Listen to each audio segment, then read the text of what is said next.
안녕하세요. 오늘 마지막 시간이 되겠습니다. 46번 할 차례고요. 여기서 이어지는 연불 이전까지만 오늘 하고 나머지 시간은 그동안 해왔던 내용 중에서 혹시 질의하실 사항이 있으면 질문을 받아보는 것으로 하겠습니다. 가난한 빈인 내걸 수은 시여. 가난한 사람이 찾아와서 구걸하면 분수에 따라 베풀어주고 형편에 따라 베풀어준다는 뜻이죠. 동체 대비를 가져야 진실한 도시다. 여기서 그가 나와 한 몸인 것처럼 아픔을 느껴야 진실한 곳이다. 이렇게 번역을 했습니다. 이 동체 대비에 관한 원각경 약소의 예문을 보겠어요. 동체 대비 칭성대원. 동체 대비는 본성에 칭합하는 대원으로 성본 유지 비별 신등. 본성에 본래 있는 것이기에 별도로 새롭게 얻는 것이 아니다. 수행하여 새롭게 얻는 것이 아니다. 칭성이기 때문에 본성에 부합하여 본성 그대로 본성에 부합한 근본적인 원이기 때문에 수행과 무관하게 수행한다고 늘어나는 것도 아니고 게으르다고 해서 줄어들지도 않는 본성상에 있는 그대로라는 뜻입니다.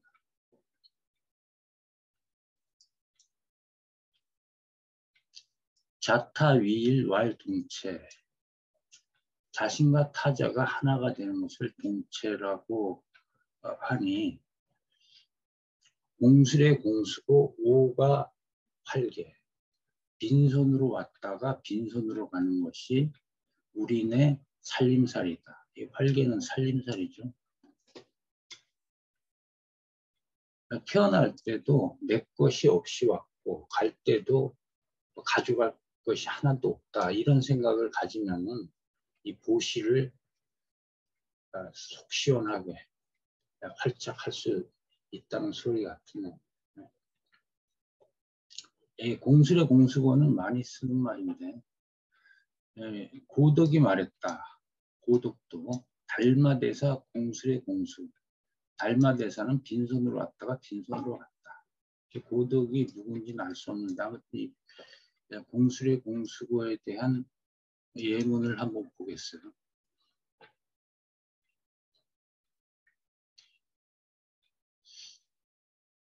우문 일승은 또 어떤 학인에게 물었다. 신공급제사 여하. 마음을 텅 비고 급제하는 일은 어떠한가? 승은 공술의 공수. 빈손으로 왔다가 빈손으로 갑니다. 입맞음 노인공. 그렇다면 아무리 애써도 남는 공이 없겠군. 본래 무일. 본래 하나의 근본도 없습니다. 무물 역심을. 근본도 없다는 그거 자체가 그 어떤 것이다. 하자 승의 그 학인이 머뭇거리자 즉비선사가 한 대 때리면서 말했다. 경매초해 시드. 다시 초해는 신발이죠. 집신. 집신을 사서 또 행각을 더 해야겠구나. 이러한 수준으로는 수행할 여지가 아주 많다는 뜻이죠. 신공급제기는 이 방거사의 구절입니다. 여기에 차시 선불장 신공급제기. 이곳은 부처를 선발하는 장인이 마음을 텅 비우면 급제하여 돌아가리라.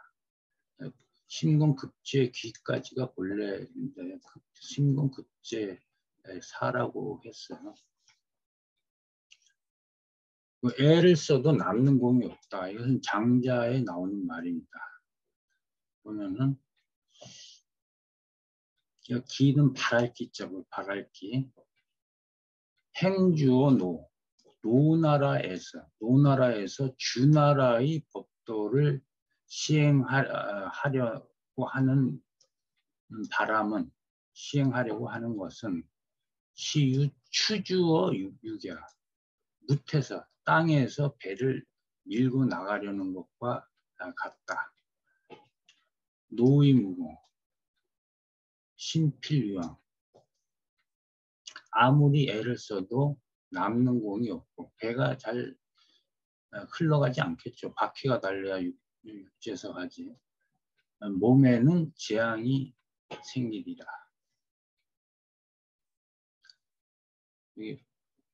공술의 공수어에 대한 예문을 봤습니다. 어떤 사람이 와서 해치려 해도 마땅히 마음을 거두어 또는 마음을 굳게 지켜서 섭심이죠. 물생진한 성내며 원망하지 마라. 일령 한 찰나의 진심기.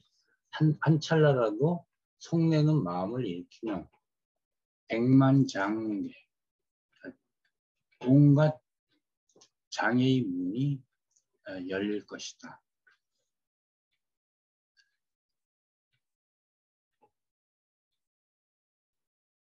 여기서 섭심은 마음을 거둬 하나의 대상에 집중하는 수행법입니다. 하나의 대상에 집중하는 수행법이고 또 혼침이나 산란에 빠지지 않고 마음을 그 집중하는 하나를 통해 가지고 그 병통을 다 제거하는 그런 방법이죠.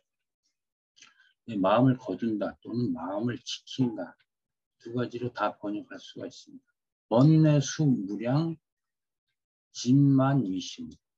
번뇌가 비록 무량하게 많지만 헤아릴 수 없이 많지만 성냄과 교만이 가장 크다. 열반경에서 도할 양무심. 도는 향을 발라준다는 것이고 활은 칼로 벤다는 뜻입니다. 향으로 발라주거나 칼로 베거나 두 가지에 모두 무심한다. 마음을 두지 않는다. 하나는 자기를 잘해주는 거고 하나는 해치는 거죠. 진여 냉운 중 병력 기화래. 성냄은 차가운 구름 가운데 천둥 번개가 쳐서 불이 일어나는 것과 같다. 열반경 인용문은 여기서 나온 겁니다. 열애어 원친 중 기심평등.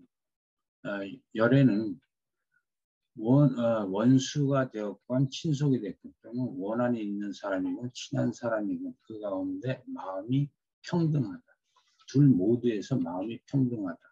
마치 칼로서 자신을 베거나 향으로서 몸을 발라주거나 오차인 이러한 두 사람에 대하여 늘리는 마음도 없고 덜어내는 마음도 없다. 한 사람을 축혀 세우거나 한 사람을 깎아내리거나 이러한 마음이 없이 평등하게 다 대한다는 거죠. 유능, 처중, 오명열애. 오로지 그 가운데 처함으로 열애를 한다. 이제 평등한 마음을 갖는다는 것이죠. 양쪽 모두에 어디에도 물들지 않는 평등한 마음을 가진다. 이 뜻입니다. 운하, 진쟁. 무엇이 속내며 다투는 것인가? 세인 분쟁. 세인은 분노하여 다투니 세인들이 분노하여 다투는 것은 그래도 용서할 수 있지만 가서 용서할 수 있지만 출가진 하가 쟁투. 출가한 사람으로서 어찌 다툴 수 있겠는가? 다투서야 되겠는가? 출가심중 회독 자해. 출가한 사람이 독을 품고 스스로 해치는 것은 마치 찬 구름 속에서 화출요심, 번개불이 나와서 몸을 태우는 것과 같다. 그래서 이어지는 다 연관이 있는 말이죠. 그래서 인욕이 필요하다는 뜻입니다. 양무인행 만행불성. 만약 인욕행이 없으면 다른 모든 수행이 이루어지지 않는다. 행문수무량 자인위 근원. 수행문이 수행의 종류죠. 수행의 종류가 비록 헤아릴 수 없이 많지만 자인은 자비와 인욕이 아니고 자비에 근거한 인욕입니다.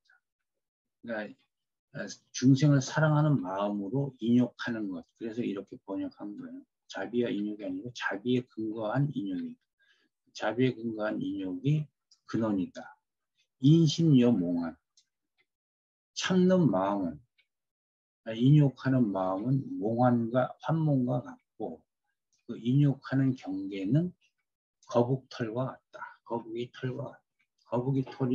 거북이 물에서 헤엄치다가 수초 같은 것이 몸에 걸리면 마치 털과 같이 보이지만 거북이 것이 아니죠. 거북이 털이 아닌 것과 같이 허망하고 결국은 떨어져 나갈 것들이라는 뜻입니다. 실체가 없는 것이죠.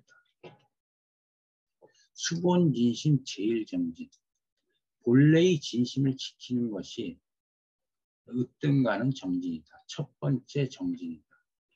원래 이 선정사에서 이 수본중심, 이 수심 또는 수본진심 이것은 오조 홍인에서 많이 볼 수가 있어요. 홍인의 어록에서 많이 볼 수가 있습니다. 최상승문이죠. 그 오조 홍인의 법어를 볼 수 있는 문서입니다. 수심제일, 차수심자, 내시, 열반지, 근본, 입도지, 요문. 수심이 으뜸이니 이 수심은 열반의 근본이고 열반을 성취하는 근반이고 도로 들어가는 요체가 낸 기묘한 문이며 시부경의 종지이고 삼세 제불의 스승이다. 비주이다. 그 최상승론에 이런 문구도 있어요. 청경만론 막과 수본진심 시요야. 청경만론이 무수한 경전과 논서가 본래의 진심을 지키기만 못하니 이것이 핵심이다. 이것이 요체다. 약기 정진심 시망 비정진. 만약 정진하려는 마음을 일으킨다면 이것은 망상이요 정진이 아니다. 보은 망망상. 그러므로 망상 피우지 마라. 라고 말한다. 해태자 상상망후 시자기이냐. 해태한 자는, 게으른 자는 언제나 훗날만 바라보니, 훗날만 기약하니 이는 스스로 버리는 사람이다. 스스로 버린다, 스스로 해친다 같은 뜻이죠. 원래 망상 피우지 마라. 이것은 분주무옥이 모든 질문에 대해서 망망상으로 대답했어요. 범학자 치문. 학인들이 무슨 질문을 해오건, 치문은 질문을 던지다 이 뜻이죠. 어떤 질문을 던져오건 다 닥지운 망망상. 스님은 대부분 망상 피우지 말라라고 대답했다. 운문광롱에 나오는 말입니다. 제화상자 망망상. 화상들이여 망상 피우지 마라. 하늘은 하늘이요, 땅은 땅이며 산은 산이고 물은 물이며 숨은 승이고 속은 속일 뿐이다. 아금 약자 퇴굴, 생퇴굴, 혹생해태. 두 가지가 다 나와 있죠. 퇴굴과 해태. 내가 지금 만약 스스로 물러나 굴복하려는 마음을 일으켜서 게으른 마음을 일으키고 항상 망후 수유, 실명, 퇴타, 악취. 항상 훗날을 기억한다면 약이 여기까지 걸리는 거는 약이 잠깐 사이에 목숨을 잃고 악취에 떨어질 것이다. 지송자 지송자 이때 지송은 지주죠. 주문을 외우는 까닭은 이렇게 번역했는데요. 지는 지송을 말하죠. 지송. 지송을 말합니다. 외운다, 지송한다. 주문을 지송하는 까닭은. 자는 어떤 이유를 나타낼 때도 써요. 아래 이러이러한 이유 때문에 지송을 한다.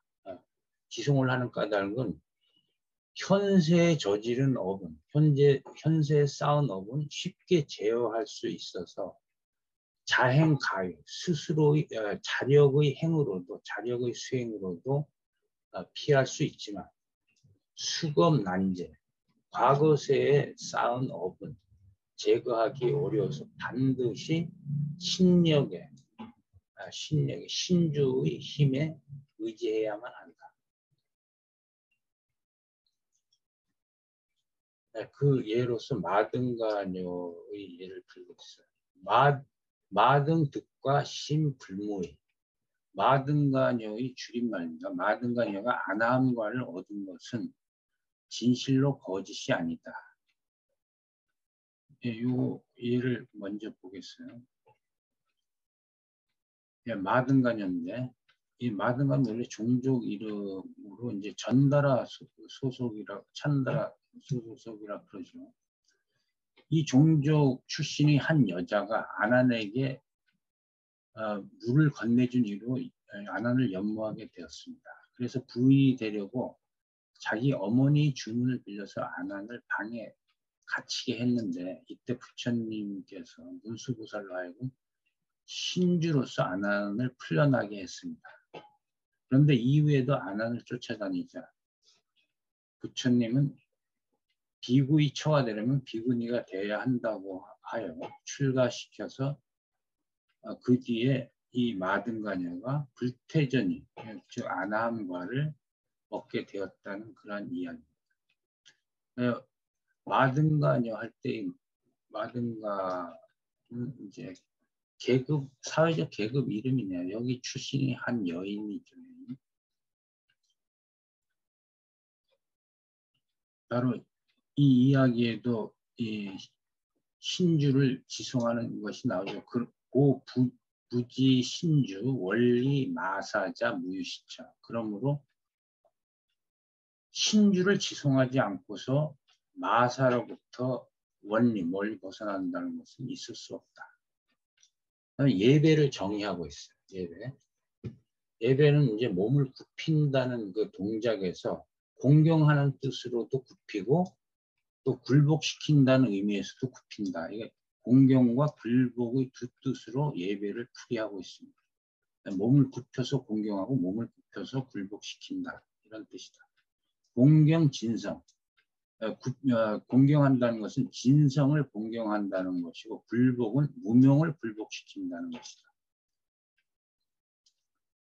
신구의 청정, 즉 불출세. 신구의 삼업이 청정이지만 부처님께서 세상에 나오신다. 이 파상론에 예배에 대한 비슷한 뜻이 나와요. 부예자, 예라는 것은 경야, 예라는 것은 경이고, 그러니까 여기서는 예배를 파자로 예와 배로 나누어서 각각 경과 복이라는 두 뜻을 나타내고 있어요. 예는 공경을 뜻하고 배는 불복을 뜻한다. 소위 공경, 진성, 불복, 무명, 명의 예배. 진성을 공경하고 무명을 불복시키는 것을 예배라 한다. 그 다음에 신구의 청정, 시명, 불출세, 신구의 부정, 시명, 불멸도. 신구의 삼업이 청정하면 부처님이 세상에 나오셨다고 하고, 신구이가 부정하면 청정하지 않은 것을 놓고 부처님께서 멸도하였다고 한다. 이 황령어록에 나오는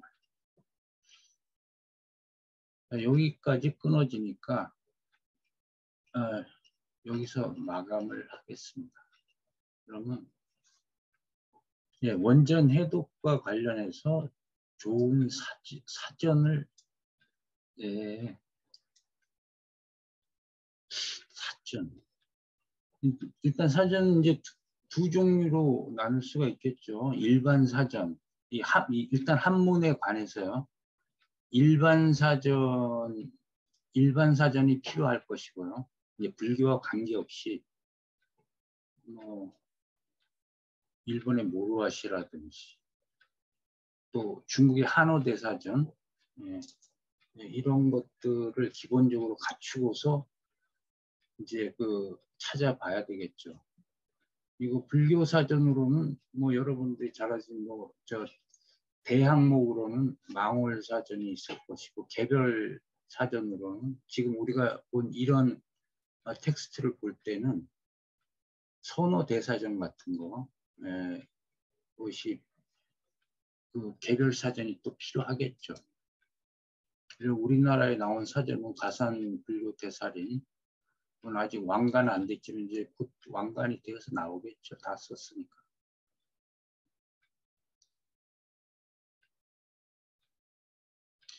한문 문법은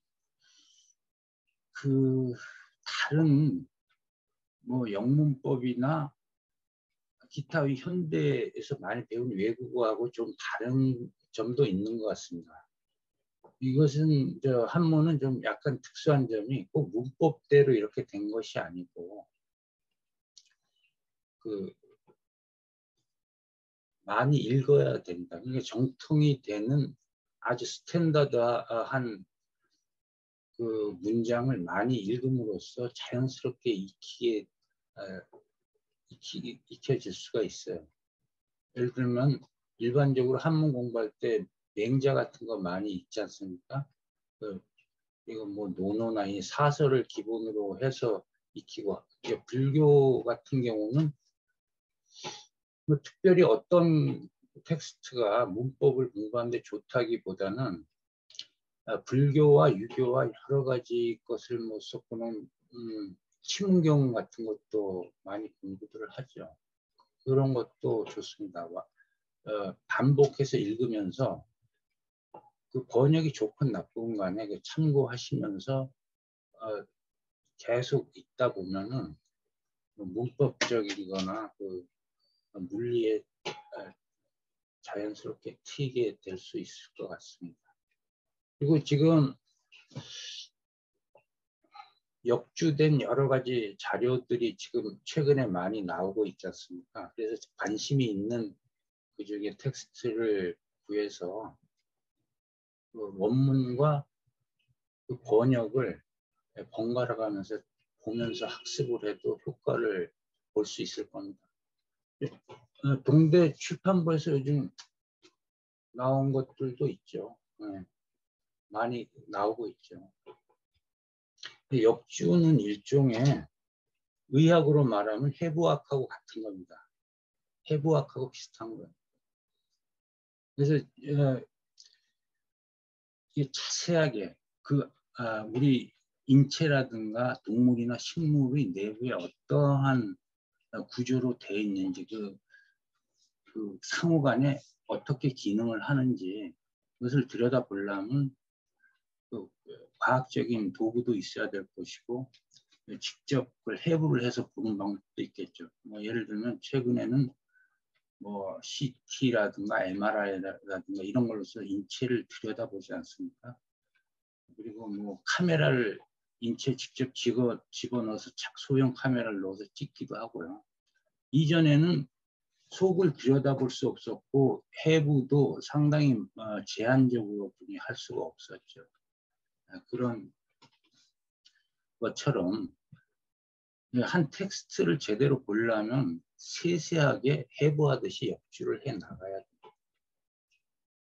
그러면 그것이 논문의 형태로 나올 때도 자연스럽게 깊이 있는 자료 활용이 될 수 있을 것이고, 그냥 수박 겉핥기식으로 겉모양만 보고 지나가면은 그 깊이를 짚어낼 수가 없겠죠. 네, 엄밀히 말해서 이 성가귀감은 성가귀감 자체로 서산의 선기와 특징을 짚어내기는 상당히 어려운 점이 있습니다. 왜냐하면 이거는 말 그대로 선가의 귀감이 되는 구절들을 모아놓은 것이기 때문에 그렇죠. 이제 그것이 목적이죠. 그 당시에 학인들에게 학습을 시키고자 성가뿐만 아니라 여기 여러 가지 지금 우리가 학습한 이러한 내용이라든지 뒤에 가면 연불에 관한 것도 나오고요. 불교의 모든 분야가 조금씩이라도 다 나옵니다. 근데 다만 이제 선가 쪽에서는 서산대사가 그 어떤 귀감이 될 만한 인용을 하고서 거기에 대해서 시의 형식으로 간명하게 그것을 풀이를 하고 있는 것이 있죠. 그래서 정통 가나선 내지는 조사선의 그 가풍을 그대로 보여주고 있다고는 할 수 있지만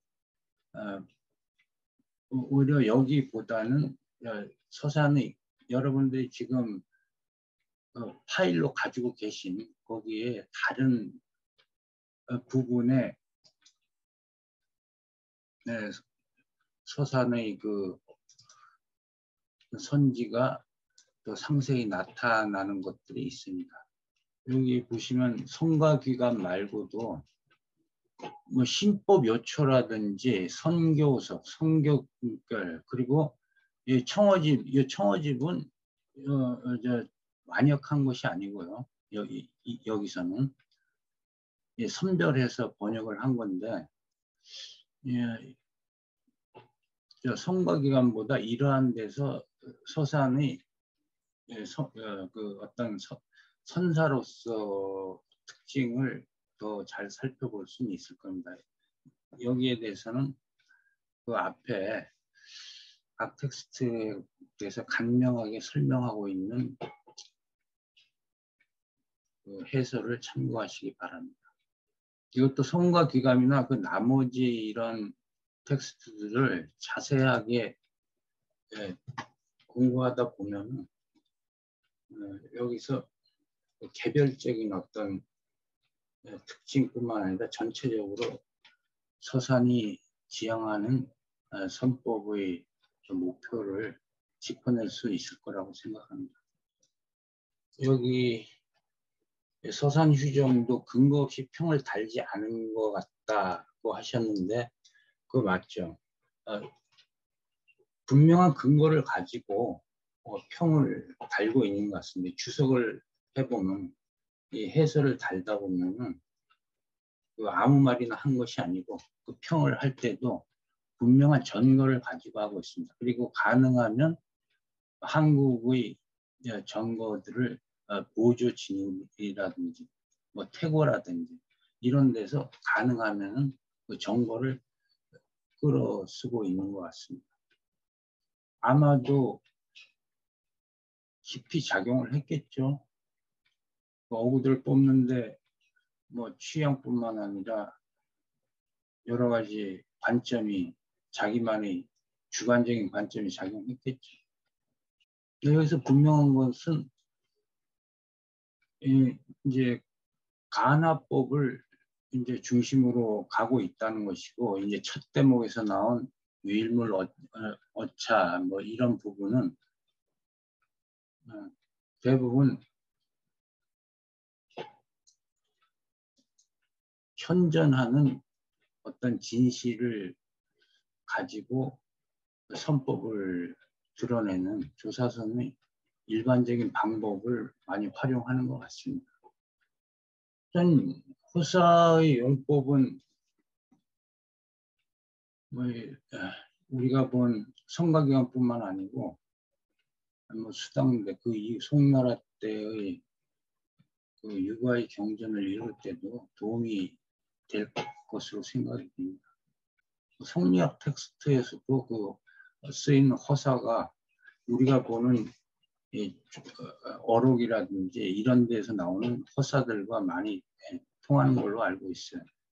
이 손시만의 독특한 특징은 아닙니다. 이게 꼭 시에서만 쓰이는 건 아니고요.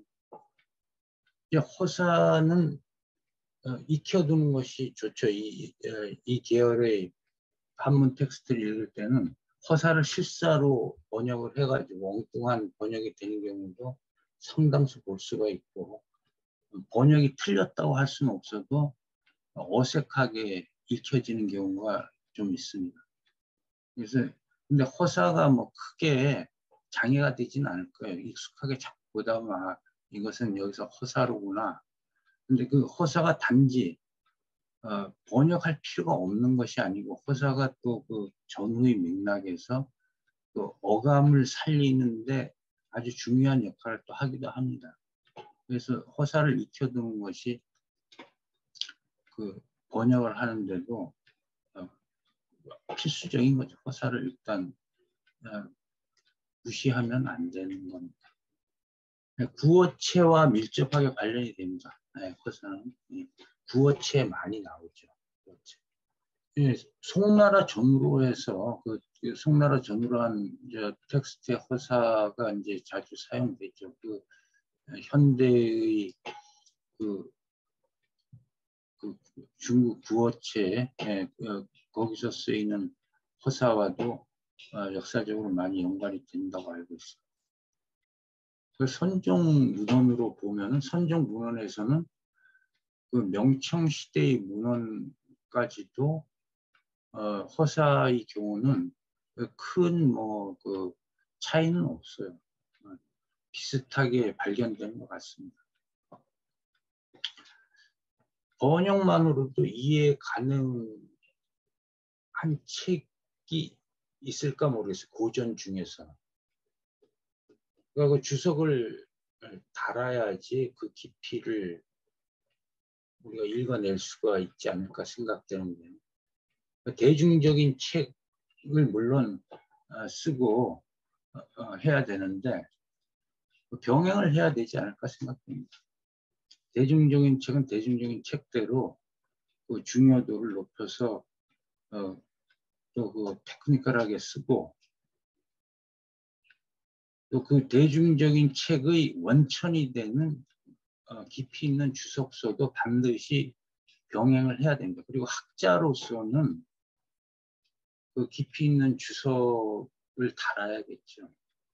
그것이 자기 에세이를 쓰던가 대중적인 책을 쓰던가 논문을 쓰던가 어떤 식으로 활용되더라도 결국 원천은 학자로서는 바로 겁니다. 원천적 지식은 고전을 가지고 공부하는 인문학자로서는 주석을 굉장히 중요한 하나의 분야로 생각하지 않을 수가 없겠죠. 그 원천 지식이 없으면은, 그 원천 지식을 그런 식으로 수연하지 않으면은 카피만 하게 돼 있어요. 그것은 그 이과나 문과나 다 마찬가지 아니겠어요? 자기가 원천 지식을 가지고 그쪽으로 계속 닦아 나가고 쌓아놓은 그 무엇이 있어야 대중적인 어떤 글쓰기라든가 이런 것도 자유롭게 할 수가 있는 것이지, 그 원천적인 지식이 없으면 이것저것 뺏겨먹기나 하게 될 수밖에 없을 거예요. 카피가 되는 거지, 카피 학자. 물론 그 주석 따위의 어떤 분야에서 좀 뛰어났다고 해서 대중적인 글쓰기도 잘한다라고 할 수는 없어요. 거꾸로 될 수도 있는 거고, 대중적인 글쓰기를 굉장히 뛰어나게 하지만 이쪽은 무시하거나 안 할 수도, 못할 수도 있죠.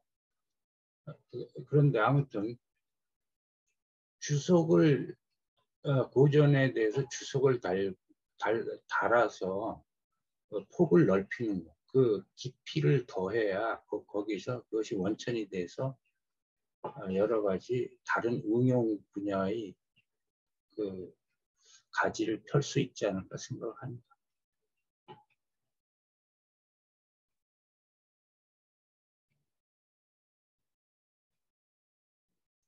뭐 그 특별한 것이 있겠어요? 다 마찬가지죠. 깨알같이 다 찾는 거죠.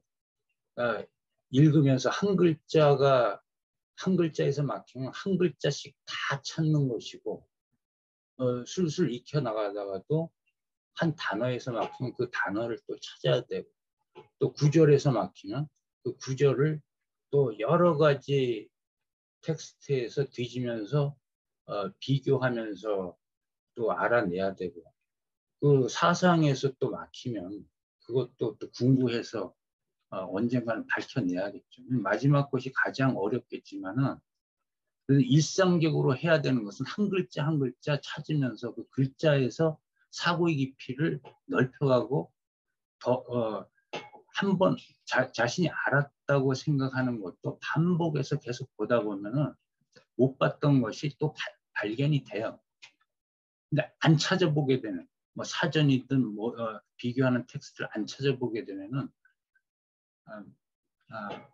뭐 엉터리 무당이 뭐 굿하면서 아무 소리나 막 나오듯이 뭐 나오는 대로 근거 없는 소리를 하게 마련이죠. 그렇게 돼서는 안 된다는. 뭐 학자는 쪼잔하게 한 글자씩 찾아보는 수밖에 없어요. 하나하나씩 찾아가 가지고 그게 답답하다면 안 하면 돼요. 근데 어쩔 수 없습니다. 학자로서 할 때는 한 글자씩, 한 단어, 한 문장 막히면 무조건 이것저것 다 파뒤져야 됩니다. 뭐 그 이외에 비법은 있을 수가 없죠. 그렇게 해 나가는 수밖에 없어요. 그래서 그렇게 하다 보면 언젠가는 어느 순간인가는 술술 읽히는 날이 와요. 원전을 갖다 대도 술술 읽히는 날이 오는데 그래도 계속 막히게 돼 있어요. 계속 막힙니다. 모르는 것이 계속 튀어나오게 돼 있어요. 그런데 끝까지 어느 순간부터 하나도 안 막힌다. 그건 공부를 안 한다는 증명입니다. 무조건 막히게 돼 있어요. 공부를 하는 이상, 연구를 하는 이상, 그것과 어떤 분야에서 그 고전을 가지고 자기가 승부를 보려고 하는 이상은 매일 막히게 돼 있어요. 막히는 것이 나오게 돼 있고 그것은 장애가 아니라 돌파해 나가서 자기의 영역을 더 개척하고 넓히는 실마리가 되는 거죠. 근데 공부를 안 하면 뭐 도사가 되는 거죠. 뭘 물어도 다 대답할 수 있고 술술 다 넘어가지. 그것은 학자의 영역은 아닙니다. 뭐 대중 연설가는 될 수 있어도 학자는 그렇게 하면 안 돼요. 뭐 강의 들으시면서 별로 흡족하지 않으셨을 수도 있는데 제가 강의를 잘하는 편이 못 될 거예요 아마. 뭐 답답하셨겠지만 뭐 이것으로 마치겠습니다.